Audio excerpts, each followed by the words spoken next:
how to turn your passion into a 9-figure business. Let's dive into Bulletproof. Let's go.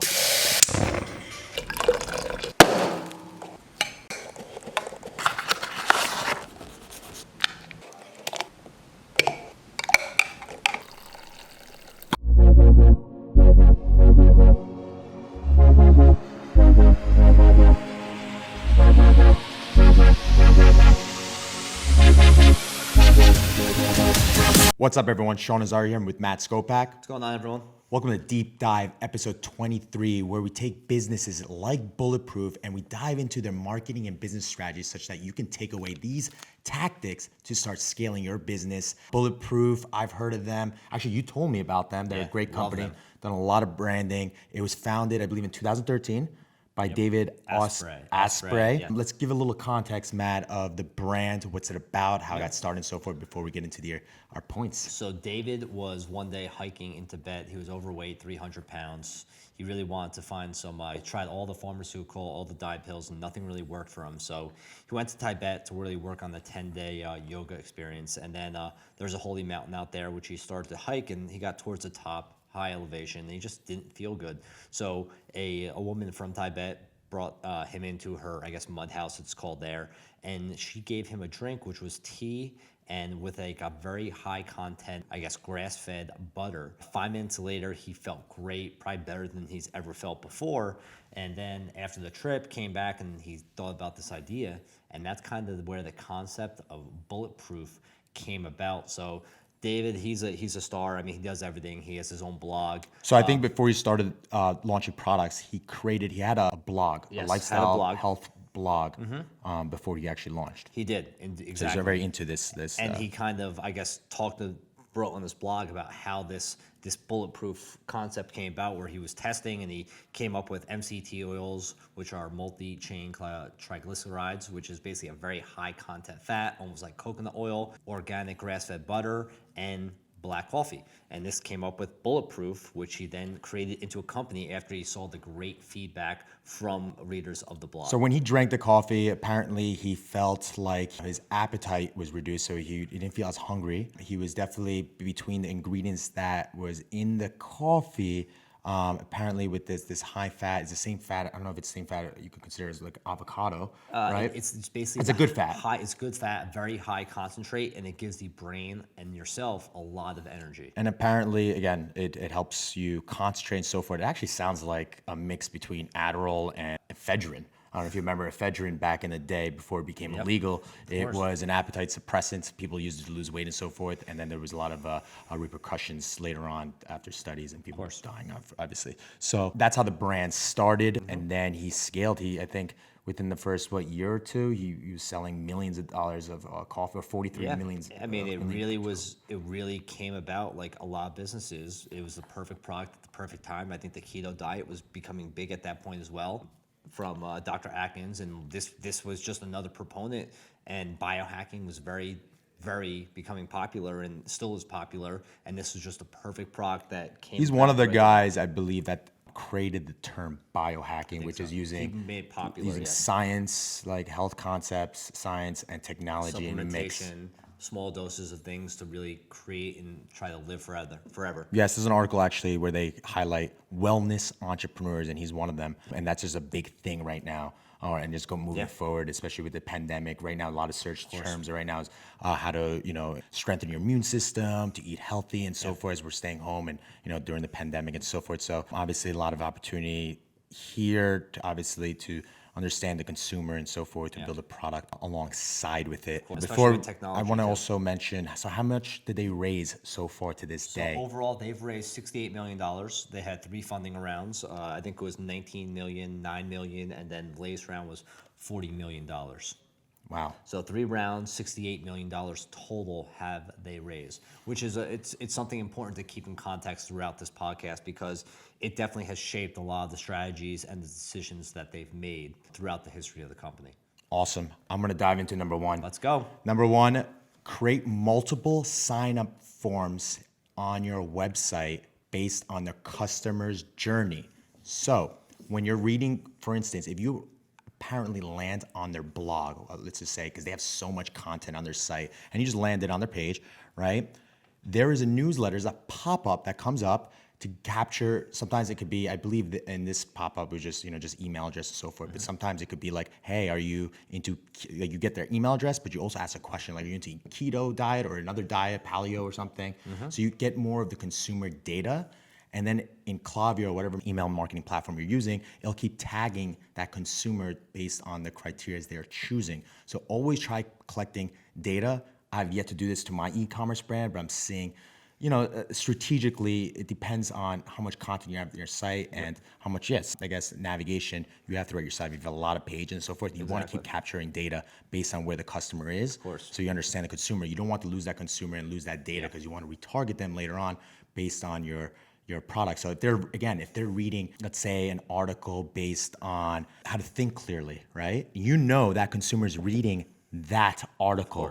Capture the email, and then if you have a product that helps enhance memory, thinking clearly, and so forth, you could retarget them with that, or you could just keep giving them content based on that. So you really understand that consumer, and you're giving them relative content based on what they are interested in. So important. Always be. You ever heard of the ABC? Always be closing. There's always be capturing. Data. Wow, look at you starting new slogans. And it really makes sense because when I went onto the site, I used Google. I typed in Bulletproof Coffee. I clicked on the link in Google. And then when I got directed to the site, the first thing that popped up was a 10 or 15% coupon with an email address for my first purchase.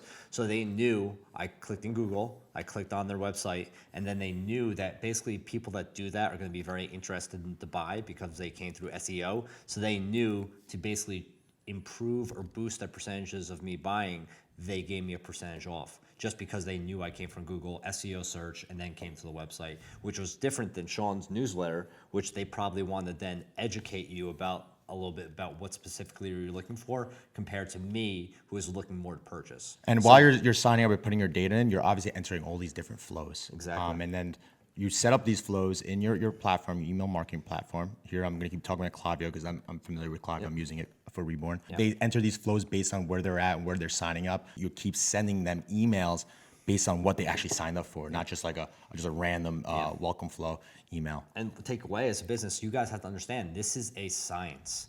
These things don't just happen randomly, and they just don't happen by chance that you're getting the pop-up. All these were created by probably the large design team or strategic team, and this is a science about what pop-ups you get. This is what you can do with these big brands have studied, they know the data, and then they implement strategies. Just mimic it. Just change few words. I mean, you got to just reference it, understand what's going on, and then apply that to your business. Obviously, if you're working with just yourself or just you have one person, two people on your team, this is what you can do. You study the other brands, right? And you look at, and I don't want to get into UTM parameters or some sort when you're getting those emails, to understand what part of the flow, what part of sequence that email is, and then reference that when you're creating your own stuff. Know the strategy that they're doing and implement it to your site. But I think we're on to number 2. Educate your customer. This is a big one. This is something that a lot of companies such as Bulletproof need to do, as a lot of their products you really don't understand if you're not familiar with biohacking or who Bulletproof is or maybe the health benefits. So if you're going to get your customer to buy, or if you're going to find new customers and they're interested, you need to first educate them to get them interested in what the brand has to offer and what the products have to offer. So this is something big that if you go to their website, you'll see a lot of blogs, newsletters, you'll see a lot of information about what the benefits are. And what Bulletproof is really good at is they don't sell products. They sell solutions and they sell lifestyles. And what that lifestyle is be a superhuman, perform at your best, have energy. Do you feel down? Well, Bulletproof can change that. Because you see what they're doing. They're not saying, hey, take this product, you'll feel better. They're starting with, hey, this is what you'll feel like after you start taking Bulletproof. They're selling a lifestyle. They're selling a solution. That's basically the biggest thing that they do. So educate customers, tell them about what scientifically these products have been proven to do, and then basically that will lead to a product sale. So for me, CBD, we first need to educate the customers about the benefits, the effects of CBD, and how it can help your lifestyle. Then we can recommend, or they can look into products which will fit them the best. So that's an example for me. But if you have a brand which basically is something that people might not know, it's not a tire like a car, a tire. Everyone knows what a tire is used for in the car. However, getting into products that are not well known, or maybe the people do not know the uses, you need to educate them first, and then that will lead them to a sale. To them Directly will lead to a sale. Yeah. So a few good takeaways on this, and they're very great at educating the consumer. Overall, like you said, they built a lifestyle brand, and because the founder, Dave, was originally, this was a blog. Correct. He created a blog. He was just putting out massive amounts of content. Now he's able to leverage that with his product and so forth, and push his product because he built that audience. Now he's an author too, which we have the book here. Ding, ding, ding. Yeah, exactly. Ding, ding, ding. Does that sound familiar? If you've been listening to our other podcast, who else did this? FabFitFun. FabFitFun. They were just pushing. They were a media company, right? Pushing out a lot of content, build an audience, and then launch a subscription box. And once they launched it, I believe they sold over 1 million subscriptions. Yeah, exactly. They did a ridiculous amount with, right? But you're showing you prove credibility. By putting out all this information, you have a customer base, you have a following, and now you have credibility already. So that's the first two hardest thing as a company. So now when you introduce your product, it's going into basically a perfect market. So where I'm on their site right now, right? When you go to Learn, on the tab called Learn, right? They break down a couple categories, headlines. One, where to start, right? Another category is health upgrades, bulletproof blog, and then their books. Yep. So where to start is almost like the FAQ, right? What are your consumers mostly asking? Answer those questions. Try to figure that out.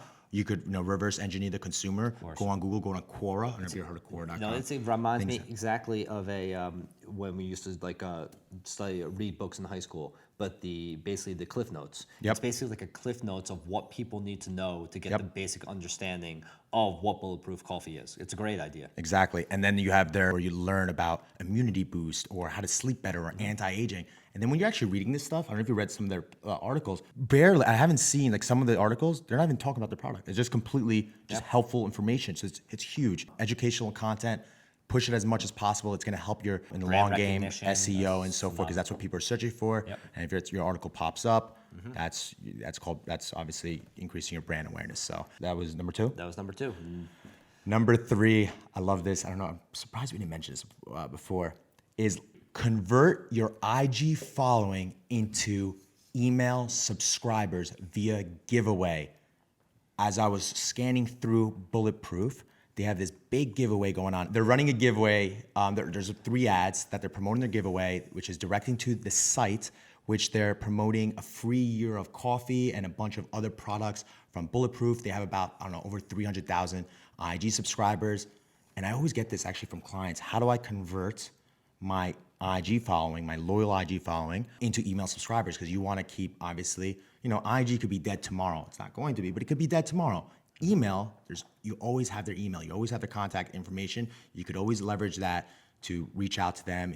Let's say if your Instagram gets hacked. Let's say if you want to, just another way of communication. Capturing email is important. How to do that? If you have a strong following somewhere, create giveaways to direct them, convert them to email subscribers so that you could do more curation, understanding consumer profile and so forth. Because with an IG following, right, you don't know the consumer. So you didn't capture that data. Can you give a little, exactly how they do it? So they had a IG post. They have an IG post, and also they're running multiple ad creatives. Okay. An ad creative is showing 1 year free of Bulletproof coffee and products, right? You click, if it's just an IG post, you click on the link in the bio. The link. Okay, there you or go. If it's an ad, and you that click brings learn you more. to a page where you have to a landing page, Gotcha. right? Just you see the image, what they're gonna win.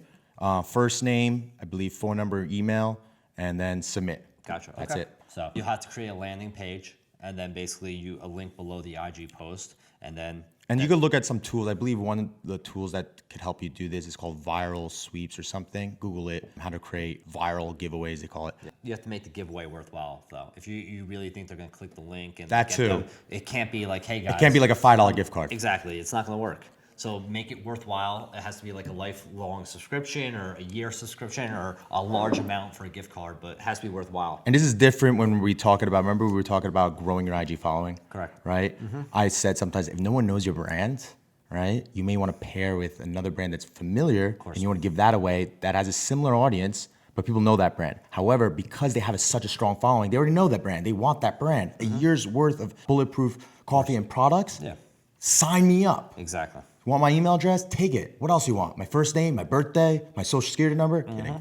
But yes, so that's how you're gonna get that. You already built that following, create that giveaway, and just get some more email subscribers. That's it. Number 4, make strategic hires and know when to step aside. And this is getting away a little bit from the marketing aspect, but this is something that Bulletproof really had to do. So basically, Bulletproof was going through a period where they had to grow. They had a lot of investor money, and when you have investor money, you need to grow, and you're probably one day gonna have to sell the company. So they basically tapped out their e-commerce, and next what they had to do is they knew they needed to grow through possibly retail. So they made key hires in the retail industry in terms of consumer goods, consumer packaging, and then retail. I believe the lady came over from Starbucks, and basically they grew their brand out. So Was it Karen? was it Karen? I believe it was Karen, yes. So this is a strategic hire, and you asked me, why does this have to do with me, Matt? I'm a small business. So you're gonna come across times where an entrepreneur is not gonna be good at everything. It's physically impossible to be good at marketing, supply chain, operations, finance, and basically getting into retail.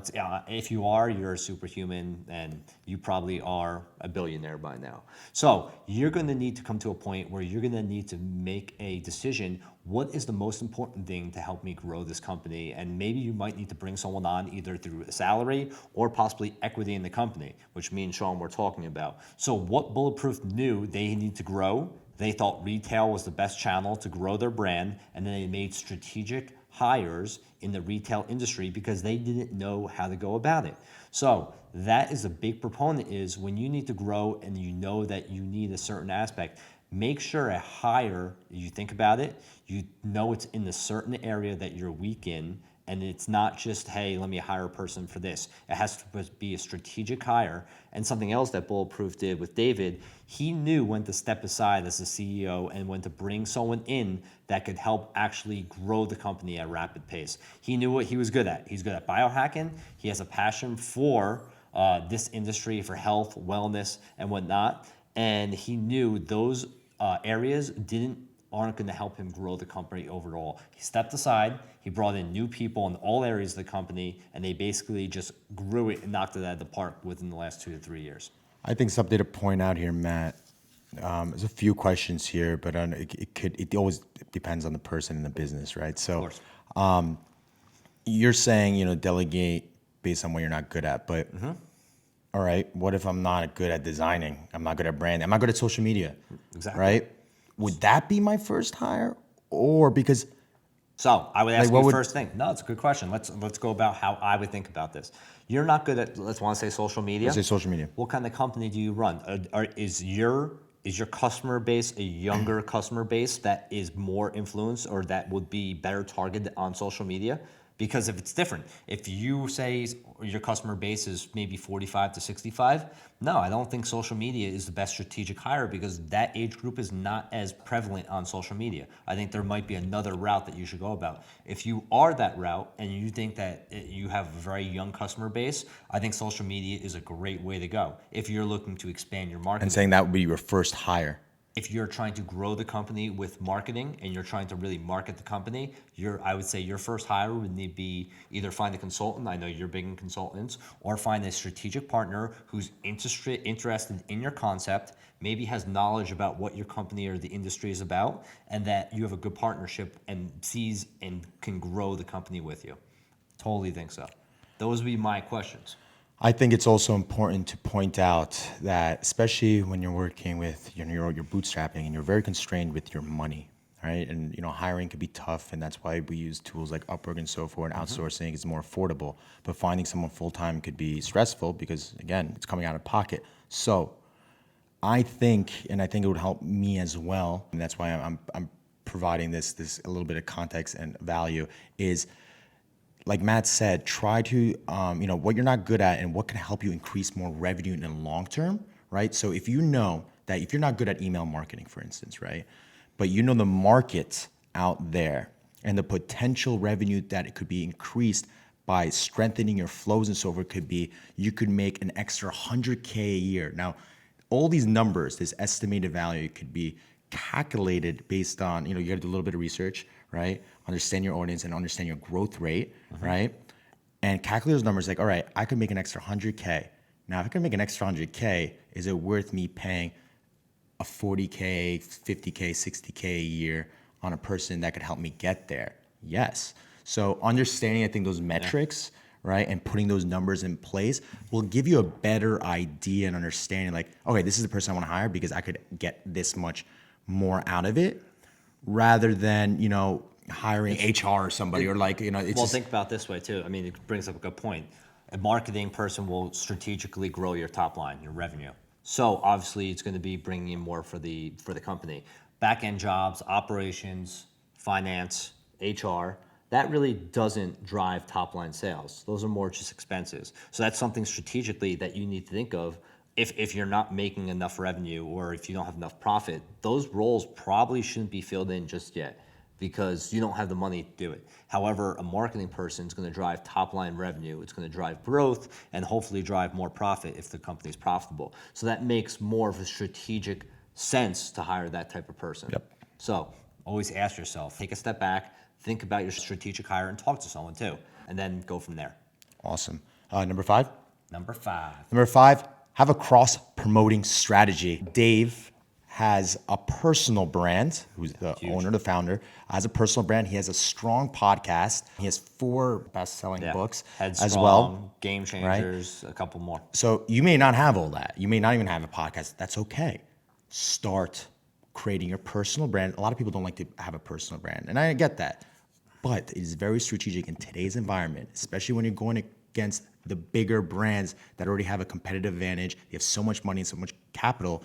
At the end of the day, to differentiate yourself, people buy from people. So if there's a face behind it, they see you, right? And if you're growing your brand, you're putting out great, valuable content, whatever that valuable content is. It could be entertainment content, it could be informational, your experience, and so forth, right? They resonate with you, and then you're indirectly kind of selling your brand as well.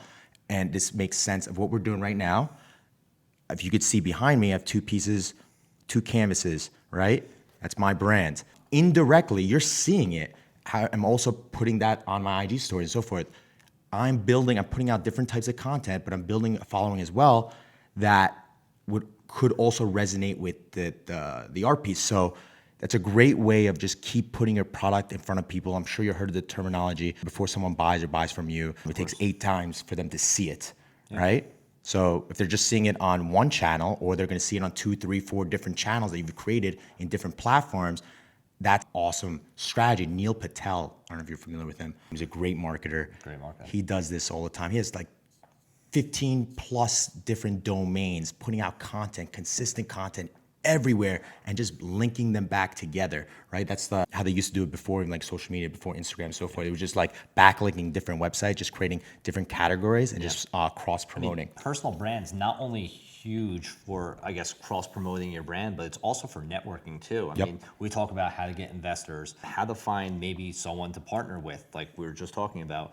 Creating your personal brand, for me, CFO, finance. Now we're doing a podcast. I'm learning about all these young startups. I'm growing my LinkedIn presence. I'm going to school for my MBA, Master's in Accounting, my CPA. So it's all in one. Growing your personal brand helps your own companies, but you network, you make connections, and people see credibility and see you building as well, which helps in investing when you need to raise money. It will help in networking if you need to find a position to fill out your own company, or being asked to then start or advise for another company, or roundtables. I've been seeing a lot that now I get contacted for roundtables a lot to speak, to see what you see in the market. So you just need to grow either through a blog, a podcast, or anything, emails, or just speaking. But in general, grow, and that will promote all types of brands in your company as well. Let me point out one thing I wanted to really highlight here. Do not fake it till you make it. People will oversee that. Yes, you may win in the long term. And I've seen people do this and they became very successful doing it. But in today's world, how social media is now versus how it was in the past, that could completely destroy your brand. Don't do that. People want to see struggle. People, look, we all make mistakes. We all have vulnerabilities. Showcasing those vulnerabilities, the struggle sometimes, it will help you in the long term because people could relate to that, right? People love the story of The Rock with $7 in his pocket, right? With all the struggles with BIG selling drugs in the street and all that stuff, right? I mean, yep. People love the struggle. People love, you don't take pictures in front of a Ferrari if you don't own the Ferrari, or just don't do that. Just stay humble and just be yourself, right? Showcasing, showing off and all that. It doesn't work. I mean, it could, but you really want to do that? You really want to be that shallow? Avoid it. Yeah. Long term will always win. They always say, one of my favorite quotes, people are going to laugh at you until you made it, and then when you make it, they're going to ask you how you did it. So it's a big point. Just grind, become knowledgeable, fucking do what you need to do, and then one day you will make it, and everyone's gonna be, how'd you do it? And understanding when I talk about personal brand, you'll be like, what am I gonna tell? Well, your process of building the brand. So I think that's very important, especially when you are cross-promoting and building a personal brand as well, if that's part of your strategy. So avoid the fake it till you make it. Great point. Really like it. Are we on number 6, I think? Number 6. Number 6. Bridge the gap between passion and market growth. And this is, we're going to have to take a deep dive into this one. This one Sean loves. So as an entrepreneur, you should always create something and really start a company with something you're passionate about. But it gets to a certain point. If you want that brand and that company to grow, you're going to need to grow past your passions. And for Bulletproof, they talked a little bit about this. David, his passion was health, biohacking. This is the original coffee, which was black coffee, MCT oil, and grass-fed butter. However, they need to grow and expand outside it. So now, let's see, they have brain octane, MCT oil, kind of the same area. They have protein bars. We have more MCT oil. We have coffee beans. So they also got into collagen, numerous different products they have. So what does this mean and how did they go about? So we talked about they had outside investor money. When you have outside investor money, you need to grow the company because you need to sell. So he had to get outside his comfortable zone, and he hired more people and grew. But this is, I think, a great example of this is maybe talking about Starbucks. So the the founder of Starbucks, he loved black coffee. So you can read about him. I read about him a lot. He loved black coffee. He didn't care really for anything else. That was his passion. However, now you go to Starbucks and you see basically all these juices, drinks that have flavor, sugar, and whatnot. And this was not his passion. But to grow a company and to see market opportunity. You mean he didn't love that product? He didn't love the mixing? It's not something he was passionate about. You know what I mean? His passion was black coffee. However, to grow the company and to see market growth and market opportunities, you need to step outside the box about just what you're passionate about and find products that would align with what brand you are. So it's still sticking with your mission statement and really believing the whole value behind the brand. But sometimes especially when you said bridging the gap between your passion, what you love, and what the market opportunity is. Now, how to take that passion, right, and bring that market so they understand your passion as well. But you have to introduce them. You have to make sure, especially like you said, when you take investor money, you want to grow fat. You want to, you got to expand your audience, not just with one product and so forth. But so I wanted to highlight that as well. So. No, absolutely. And really the context is this is not for people that are happy where their business is and they're not looking to grow. This is not what we mean. It won't really resonate with you. This is for people that are really trying to grow your business. Let's say as an entrepreneur, do not have bias because you love and that's something that's your passion. So if Starbucks had a bias or his passion, he would have never created more brands, flavors, and Starbucks probably would never be what it is now. So that is really the thing for the market growth. Think outside the box, step outside just what your passion are, and think about what opportunities are out there for you to grow. And that was number 6. What else you got for us, Matt? Ooh. This brand, I love give us a little bonus. What do you love about it?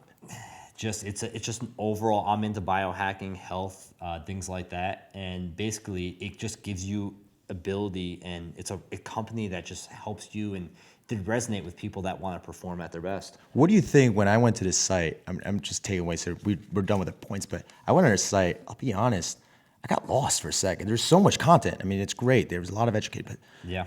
for a second, I almost thought, I'm like, I feel what like the hell are they selling? if you're not into health, or maybe if you're not into wanting to live forever, or just very I mean, I was a or bottle biohacking. of wine deep when I was looking at the site. say, So. but I mean, I think it's for a certain amount of people. I think it's going to be very hard to convert the average maybe person that's not into very macro like diets or biohacking or that. I mean, what do you think? I mean, like I said, when I was in this site, I was a little bit lost. I feel like there should be a little bit. I mean, there was a lot of education, like I said. I almost could see, like, obviously the blog side. It looked like very much of a blog rather than products. And the navigation was a little bit difficult, just in my perspective. As a, like, looking at the site for the first time, as quick as you could lose a consumer really quickly. If they're getting confused, they're confused. It's consumer overload. Yeah. Option overload. When you have so many options, people can't focus. They don't know what choice to make. So basically, they don't make any choice at all. So I thought that was, just a little confusing. So try to avoid, like, just try to be very clean and not, don't be everywhere, basically. That's just my feedback from just navigating through the site. But I think they're just trying to grow the crap out of this company. I mean, I they're understand very well that. branded. They're in Vitamin Shop, they're in Whole Foods, they're in Target, they're in Walmart. They have numerous products now. So I think they're doing over 100 million in revenue. They have from what I've heard, they have a 3 times multiplier, puts them between $500 and $600 million. I think it's a great. Everyone knows right now we're moving towards a more conscious diet era with macros and everything like that. So I think the brand is going to be successful. I think they have very smart people now in the key positions running the company that are very strategic. So I bet you this company will get sold to some kind of coffee company, maybe something like a Nestle or something. Oh, Folgers. But some kind of coffee company, they're getting acquired right now, like ridiculous amounts. I think a coffee company got bought out for almost $1 billion. there's a lot of these new coffee companies. I'm not gonna lie. Huge. It's a huge. There's Death Wish, Deathwish Coffee. which I really do want to talk about. I had some Probably going to do another podcast on that. coffee. We did Super Coffee. Super Coffee is awesome. Yep. It's a growing market. And then when you see one, it just creates even a bigger market. So you're going to see a lot of these. These guys are probably going to get bought for probably between $700 and $900 million by someone, I think. Nice. My personal opinion. Can't wait to bring that video back and to see if you're right see. or if the company went bankrupt. They won't. No. Guys, I hope you liked the episode. If you're listening to this on iTunes, Spotify, and so forth, give us a review. Give us 5 stars, especially if you're getting a lot of value out of this podcast. We'd really appreciate it. Maybe share with your friends, other entrepreneurs, business owners, or thinking about starting a business. That'll be super helpful. If you're watching us on YouTube, hit the subscribe button, thumbs up button. If you have any questions, you can leave in the comments below, or even better, tweet us. You got at mscopac, and you have at Sean_Azari. So we would love to hear from you. We also want to open this up a bit for other entrepreneurs. Perhaps if you want us to interview someone or reach out to them, let us know. We will bring them. Eventually, we'll have a few interviews in the podcast, but there's still more work, more diving into to be involved. So anyway, hope you liked it. Do you have anything else to say? I think that's it. We'll see you next week. Ciao.